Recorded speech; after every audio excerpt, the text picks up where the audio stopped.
Rais wa Marekani Bwana Donald Trump anasema kwamba siku ya Jumatatu itakuwa ni siku kuu katika mzozo wa Ukraine na itakuwa ni siku ya furaha kwa raia wa Ukraine. Haya yanajili baada ya Donald Trump kuamini kwamba Rais wa Urusi Vladimir Putin na mazungumzo ambayo yamefanyika yanaenda sawa. Kwa hivyo moja kati ya mambo ambayo huenda yakasitishwa vita huenda ikawa ni siku ya Jumatatu.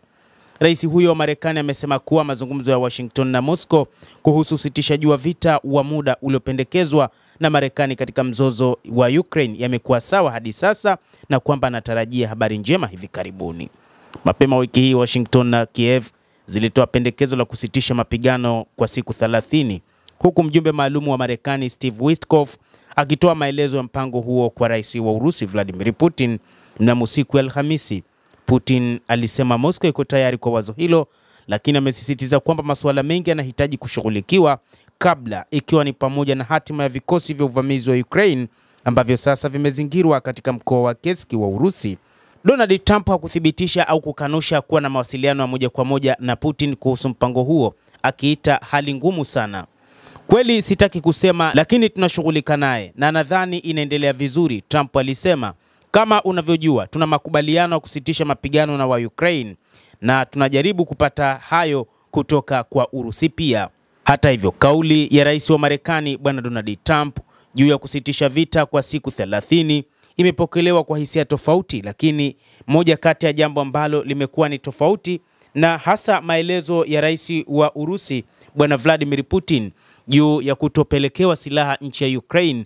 Wakati huu rais wa Marekani Bwana Trump ametangaza kwamba ataipa Ukraine silaha, lakini pia atawarejeshea masuala ya intelijensia kwa ajili ya kuhakikisha wanakuwa salama muda wote. Bwana Trump anasema, nadhani hadi sasa imeenda sawa, tunajua zaidi kidogo Jumatatu na hiyo itakuwa kwa matumaini mazuri.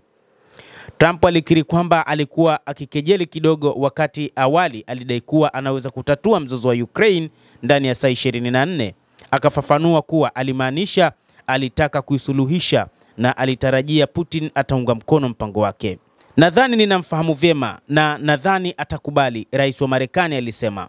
Mapema siku hiyo Trump alimwomba Putin kuokoa maisha ya maelfu ya wanajeshi wa Ukraine ambao wamezingirwa kabisa katika mkoa wa Kursk.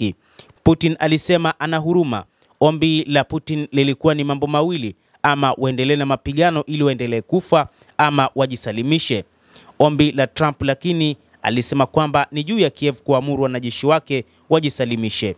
Ikiwa wataweka silaha zao chini na kujisalimisha, sisi tutawahakikishia maisha yao na kutendewa kwa heshima kwa mujibu wa sheria za kimataifa na kanuni za kisheria za Urusi, Putin alisema. Alisisitiza hata hivyo kwamba vikosi vya Ukraine vilifanya uhalifu mwingi dhidi ya raia wakati wa uvamizi wao na kwamba utekelezaji wa sheria wa Urusi unachukulia vitendo vyao kama vitendo vya kigaidi.